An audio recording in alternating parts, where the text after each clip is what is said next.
What up, people? It's your boy, Marv, and this is the Nerds in the Hood. Back again, doing it big. Another edition.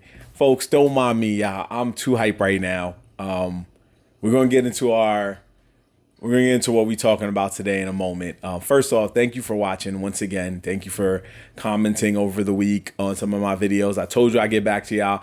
Some people even took the time to be negative, write negative things. But you can't let that get you down. You know what I'm saying? You can't let them see you sweat. So if you write something negative, do be mindful. I'm just going to write simply, thank you for watching. Thank you for the view. Thank you for the feedback. It is what it is. Negative is going to fuel that positive. You know what I'm saying? So at the end of the day, that's what it is. Also, I'm hyped because I play fantasy sports. I just won a fantasy baseball league. I don't really know much about baseball. I don't. I know big names. I'm that kind of guy. But I don't know much about baseball as much as I do about basketball, maybe even football. So I'm hype about that. Shout out to all my homies, everybody who played in that league. But your boy's the champion for this year. I'm just going to take that in pride and in stride. And we're going to move on to what we're talking about today because everything's feeling good. This is feeling good. Yankees about to be in the playoffs. Liberty is 2 wins away from going to the finals again. Things is good right now. Things is good. We're going to see where that takes us. Anyway, let's go ahead and talk about what we're going to talk about. Now, I just did a video talking about I just did a video talking about the summer anime of 2024. And now we're getting ready for fall anime of 2024. Now, this is not a preview of fall anime, but what it is I do want to have just a discussion about something because, you know, over the past 10 or so years, we've had a lot of big name anime come up and make a lot of different arcs. And there's a lot of different, tropes, not really cliches, but tropes that happen in anime. And a lot of the best anime go through the same type of events, but just they do it differently, obviously, but they go through similar or the same type of events, meaning things have to happen that are going to happen to progress the story, to help the characters grow, to help the villains become bigger villains, like all types of stuff like that. So for those of you who don't know about anime so much, I'm just going to let y'all know simply that there's 3 types of events that happen in anime that make us love anime. First, just be real. When it comes to non-slice of life anime. So when it's not an anime where it's okay, it's a person who goes to high school every day, or it's a person who gets a job somewhere, or 2 people who fall in love. When it's not anime like that, we usually go by 3 types of storyline tropes. Number 1 is a tournament arc, meaning the anime characters are going to go through a battle royale or some type of bracketed tournament where the winner gets some type of prize, or it's a life and death stakes tournament. Number 2 is a war that usually lasts several episodes or longer, and people will unfortunately pass away, and it usually changes the way we look at the story. There's been a lot of great wars that we've seen in a lot of great animes. We'll cover that for another time. And number 3, the one we're going to cover today, rescue arcs. Now, I feel like there could be more, probably like origin story arcs and stuff like that. But I think these are the 3 most important ones to a lot of animes that helps the anime become great, that helps the story progress, that helps us get a lot of character growth and detail, and so on and so forth. So I want to talk about anime rescue arcs because for me, that's that's one of the most unsung anime arcs that never get talked about enough.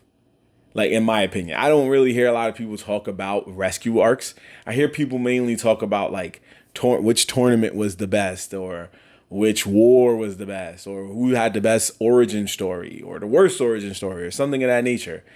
And obviously, rescue arcs, tournament arcs, and war arcs are all the best because not only do they give us the best stories sometimes, and not only do they give us the best progression of a character, they give us the best fights. Majority of the time, they're made to give us the best fights. And I love that.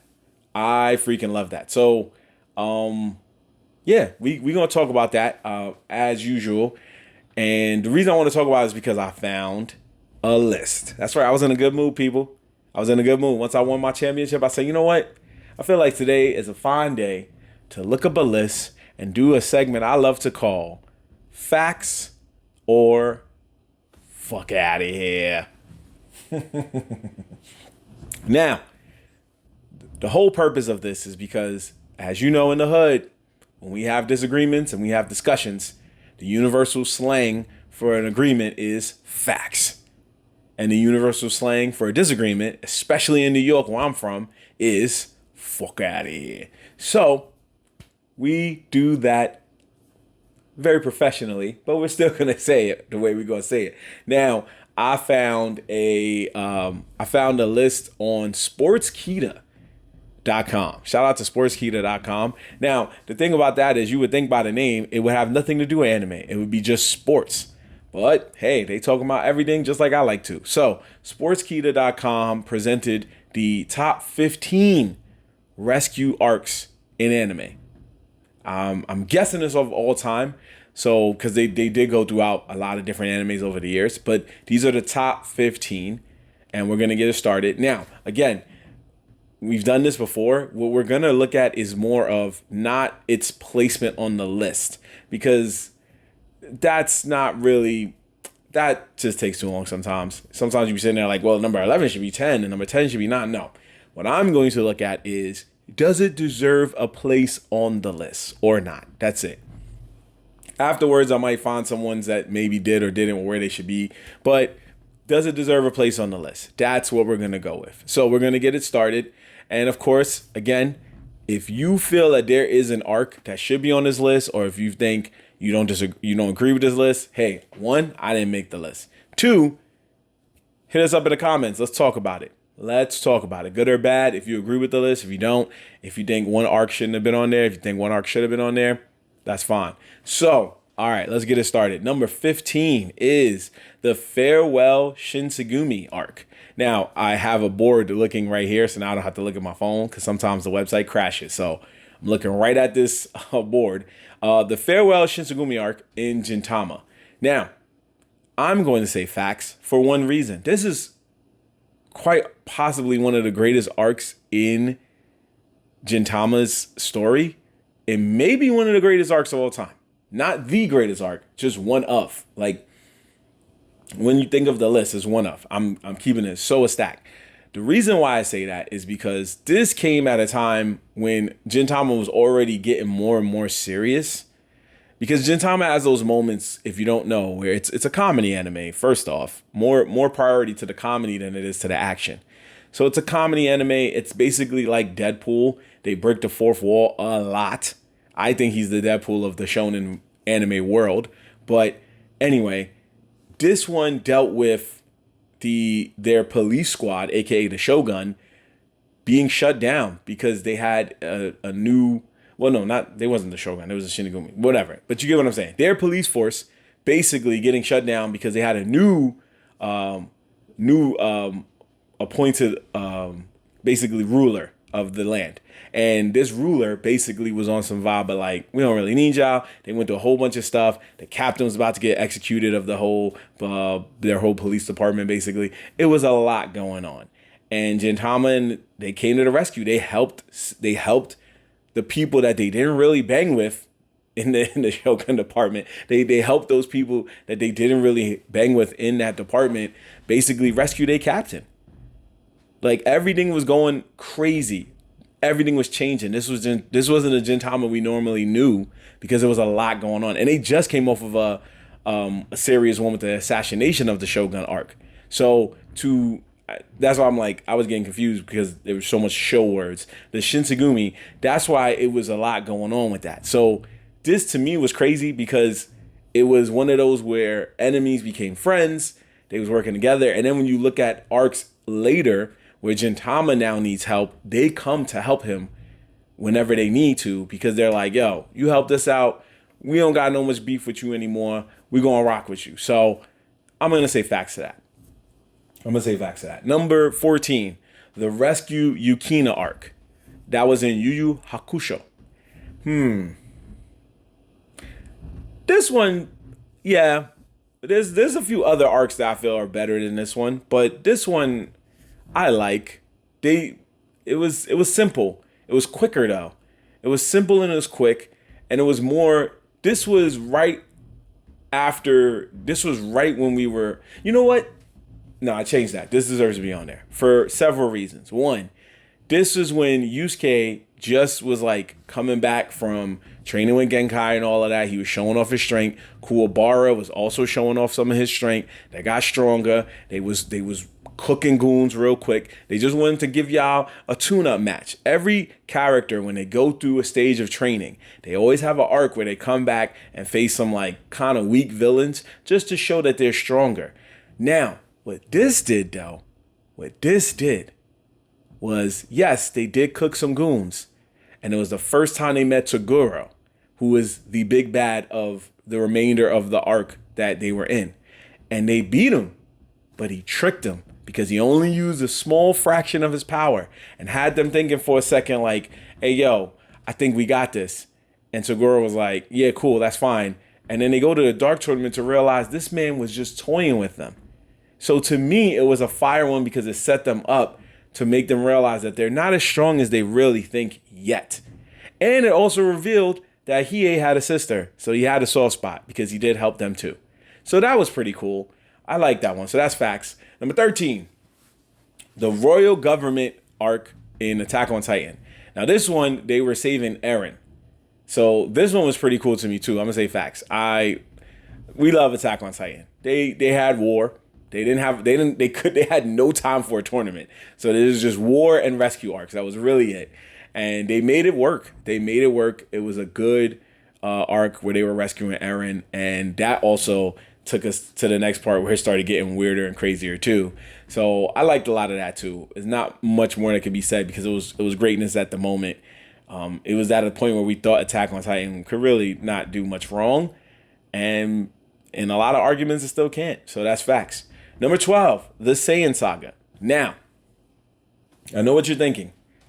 The Saiyan Saga, how could it be a rescue arc? This was Goku fighting his brother and then Goku fighting Vegeta.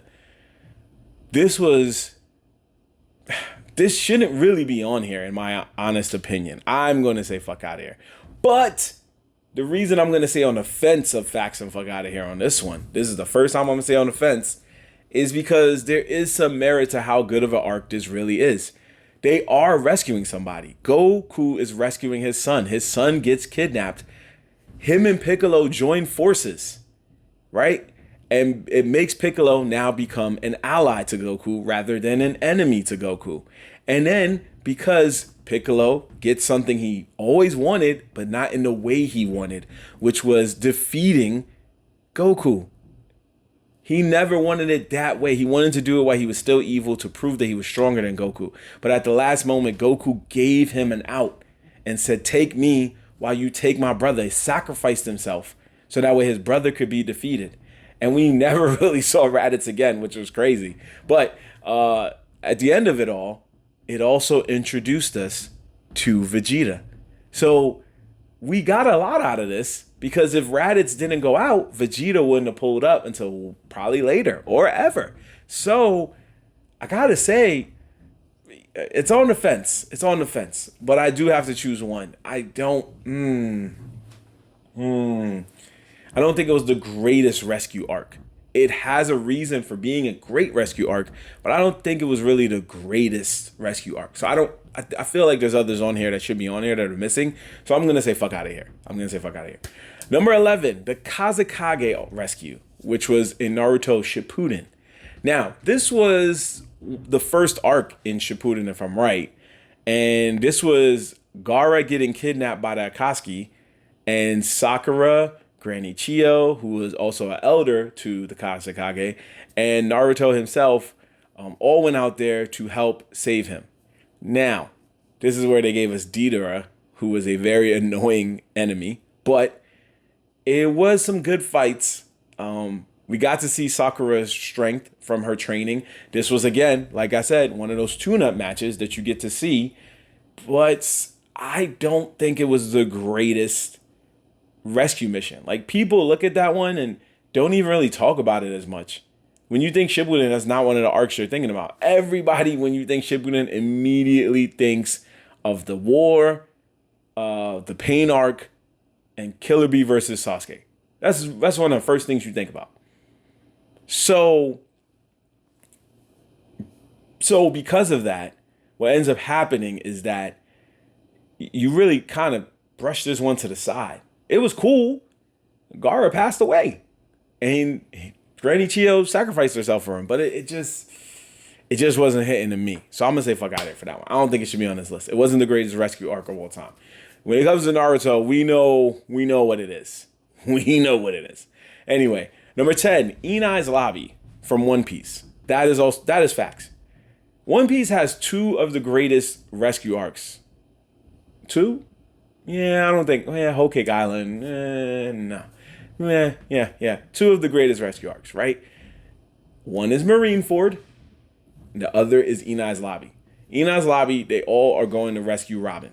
And it gets crazy. Luffy declares war on the government.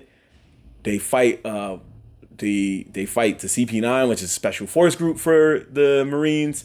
A Buster Call is called, which is basically just nuking a whole island. And so much more happens. And you meet Luffy's grandfather. Just a lot of different stuff happens. Power-ups, new member of the crew, so much more. And our epic speech of Robin's I want to live, which makes her realize that this is the crew she needs to be with for the rest of her life. And we even get a backstory for Robin, which is very tragically sad. Oh my gosh. And I'm glad that further future events kind of make it better. But this is not only one of the greatest rescue arcs, this is also, to me, one of the greatest arcs in anime. One Piece has some good arcs, but this, to me, before Wano showed up, was one of their greatest arcs. Then Marineford came, the Archipelago, a lot of stuff. But this was one of the greatest arcs. So, facts. Number 9, the Hideout Raid from My Hero Academia. Now, the Hideout Raid was also them rescuing Bakugo, who is more of a frenemy to Deku, the main character.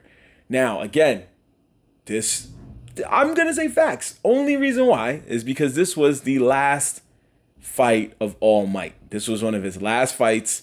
This was the last of his power. This is when he had to realize after this he was going to be a degular citizen. And we didn't see him fight again. Not going to spoil it. We didn't see him fight again. So, I liked it.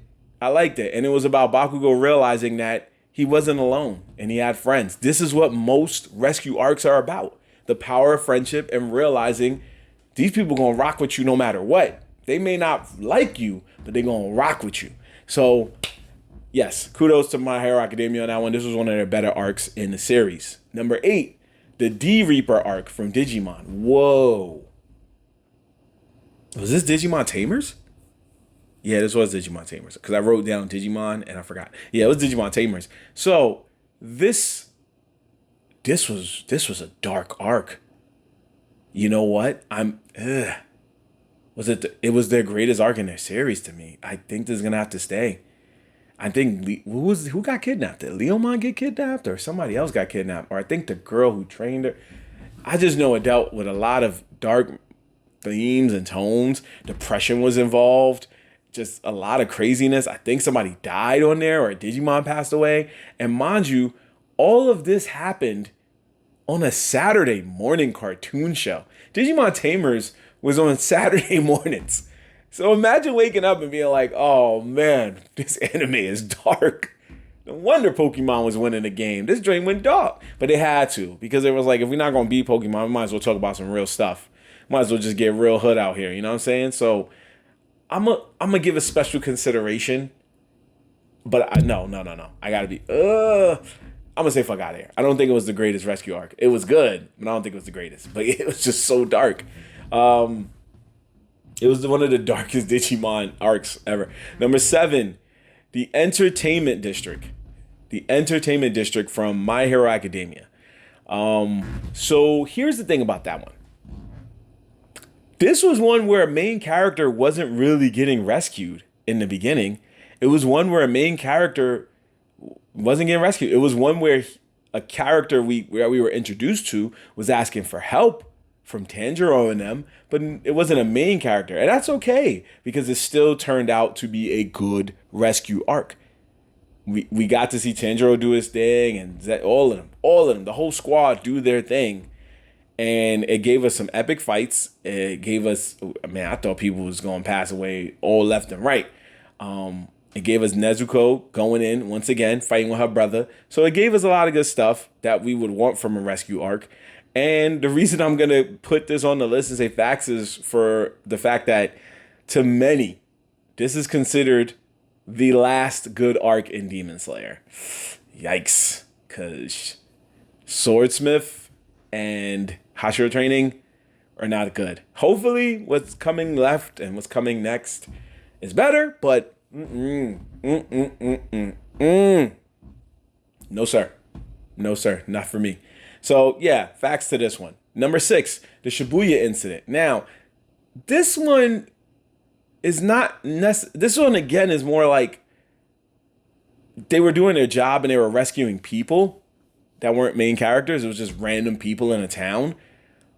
But the reason they put on this list Shibuya incident is because at the end of the arc, now they're trying to rescue Gojo. So it didn't start as a rescue arc. It ended as a rescue arc, which is very interesting, but not enough to say it's the best rescue arc. It's one of the best arcs, yes, but it's not one of the best rescue arcs to me. So I'm going to say fuck out of here. Great fights. Great character development. A lot of crazy stuff happened, and a lot of crazy stuff happened after to set up the events coming next. But it just wasn't a great rescue arc. And I know a lot of y'all gonna come at me in the comments and go, what do you mean this happened? They got rescued. I'm not saying it's not the best arc. What I am saying is it's not the best rescue arc. It is a great arc outside of that, which is why JJK, Jujutsu Kaisen, is a good manga/anime. And a lot of people are not happy with the ending. But whatever. It's just not a great rescue arc to me. That's all I'm saying. If you want to put the greatest arcs, I will fight y'all on that. I will say that. I will be on y'all side. But not the greatest rescue arc. Anyway, number 5. The Soul Society arc from Bleach. Now, this to me, let me just explain to y'all real quick. Back in the early to mid 2000s, I had just started watching Bleach. I remember I was in college and this show came out, and the opening, I can't speak Japanese, so I'm not gonna mess it up, but all I remember was whoa, whoa, Overworld, whoo, they killed that. And the one that came after it, oh my gosh, those are two nasty arcs. But I'm just saying that to say everything about that arc slapped on so many levels. Again, just like One Piece, just like Naruto, Bleach is a story that really capitalizes on rescue arcs because they have two, in my opinion, that are really good. And this is one of them. I was on the edge of my seat every single time. Also, I found it very crazy to believe that Ichigo could get through all of these captains very easily. He was cooking them until he got to freaking who? No, it wasn't Renji. It was Kenpachi. Till he got to him, I was like, what? What is going on here?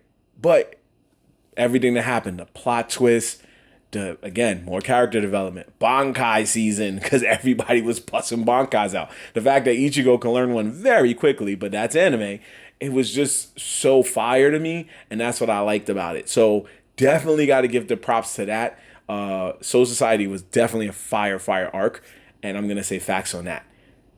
Number 4, top 4 rescue arcs here, according to Sportskeeda. The Zodic family arc from Hunter x Hunter. Not a fan of the placement of where it's at, but I will say it deserves to be on there because, again, this was a person who didn't really have friends and didn't really like his family, now realizing that he could break free because he had a friend who wasn't going to let him just be stuck in that mud. Gon was like, yo, Killua, you my guy. I'm not going to let you be stuck out here. Had kind of the coolest thing where his butlers was doing the coin thing and they had to see where the coins was going to be in which hand.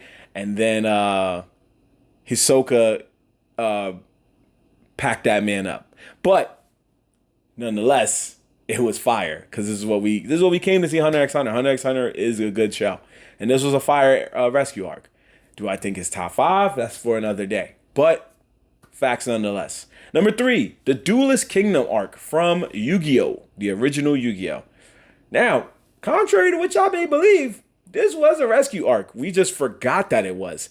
The whole point of him going to Duelist Kingdom in the first place wasn't just to beat Pegasus. It was to rescue his grandfather from Pegasus. It's just we forget about it because we're thinking about dueling. And that's okay. But the whole point was him going to get his grandfather. It happened in like one of the first 2 episodes. His grandfather gets stuck in the TV and he's like, and then it became his grandfather stuck in the TV on every opening theme song. He's just like, help, Yugi, help. So, is it the greatest rescue arc? No. Why? Because we all forgot that he was rescuing his grandfather. Like, there's not a person who can sit here and tell me, yeah, I remember him. He said it a lot. No, you remember the duels and you remember how dope it was and you were hyped to see Yugi face Joey. You was hyped to see Kaiba. You was hyped to see My Valentine put into work, but you was hyped to see Yugi versus Pegasus. And then when his grandfather got freed, you was cool with it.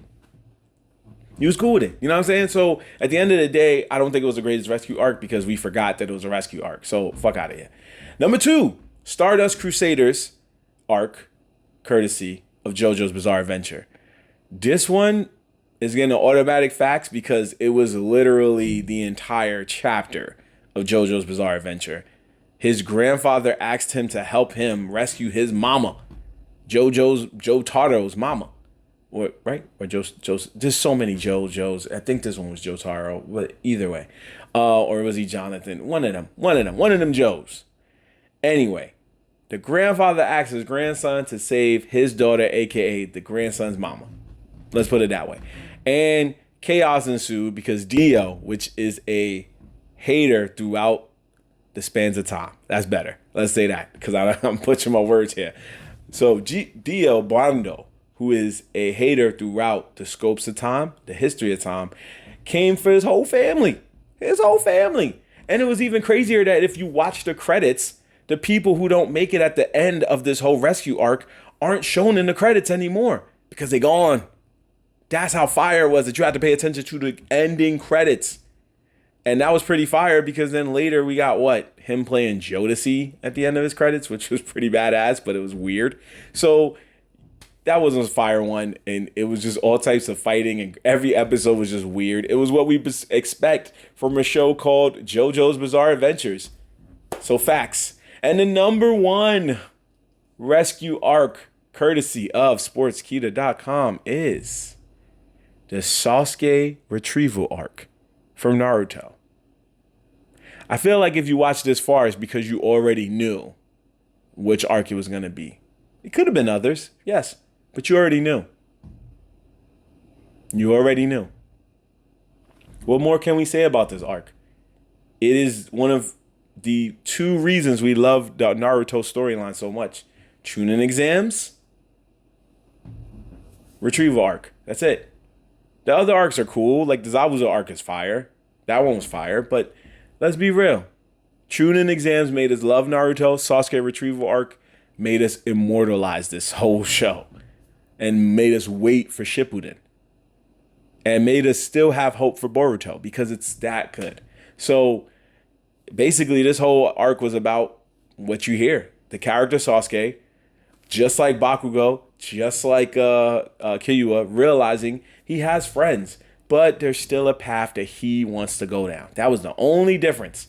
He still wanted to go down a path where he could be stronger, where he could be better, where he doesn't have to rely on somebody to save him. But also at the same time, he still had a mission, which was to get revenge on his brother and avenge his family's loss. So at the end of the day, it was fire because we got to see the character growth from several different characters, including Choji, Shikamaru, Neji, Kiba, and my guy right here, Mr. Rockington Lee. Courtesy of my boys at After 30, holla at them. Met them out in New Orleans. Mad cool with these coasters that I got with Sanji, Blue Eyes White Dragon, Yusuke Urameshi, and Rock Lee. So anyway, with that being said, it was a fire arc. We got to see everything. We got to see Rock Lee get drunk and throw hands, which made us believe that he might not be, he might be the actual ninja, the hood ninja. But anyway, we got to see a drunk Rock Lee fight. We got to see Naruto and Sasuke fight. We got to see so much happen that we were grateful. This was a glorious time in anime. This was, again, the mid-2000s was a fire time in anime because most of these animes happened in the mid-2000s. Most of these arcs happened in the mid-2000s. So we are grateful for what we saw. But these are some of the best retrieval arcs in anime. Oh, fun fact, if you watch the Sasuke retrieval arc in English, the English dub, when Rock Lee gets drunk, they don't even say that he had some sake that Guy Sensei had. They say that he had elixir. I don't know what elixir that is, but they got my man toe up from the flow up. So anyway, at the end of the day, these are the best retrieval arcs. Now, obviously, like I said, I'm not going to sit here and say which one should have been placed, but if there are some that I would have added, I definitely would have added Marineford. I definitely would have added Hueco Mundo. I would have added those two. There's others, but I definitely would have added those two. Hueco Mundo was really good from Bleach, and Marineford, come on now. The War for the Best, going to rescue Ace, and it's not on this list? Blasphemy. Blasphemy. I'm just saying, that was one of the greatest arcs and rescue arcs of all time. Sorry to you JJK fans, just saying, Shibuya shouldn't have been on there. Shouldn't have been on there. But anyway, if you feel differently about what I said, or if you agree, or if there's an arc that you felt was a better rescue arc than these 15, let us know in the comments. Hit us up. Holla at us. Be like, yo, Marv, I don't think that was it, man. I don't think that was right. Da, da, da, da. Talk to us. Let's talk about it together, man. We get through this together. I'll put the list in the links in the description. And you can also follow us on social media. I'll put that in the description as well. So that way you can be more well-versed in the art of nerds in the hood. And you can check out some of the other dope anime content I got on there. Like me remixing anime openings with some of today's and yesterday's greatest hits. I sound like a solid gold oldies radio announcer. 95.5. Nah, anyway. I'm going to catch y'all next time, man. Somebody needs to go rescue me before I kick. No. Anyway, I need to go watch a rescue arc. That's what I need to do. That's what I'm going to do. So, I'm going to catch y'all next time on the next edition of Nerds in the Hood. It's your boy Marv Lat, and I'm out of here, people. Peace.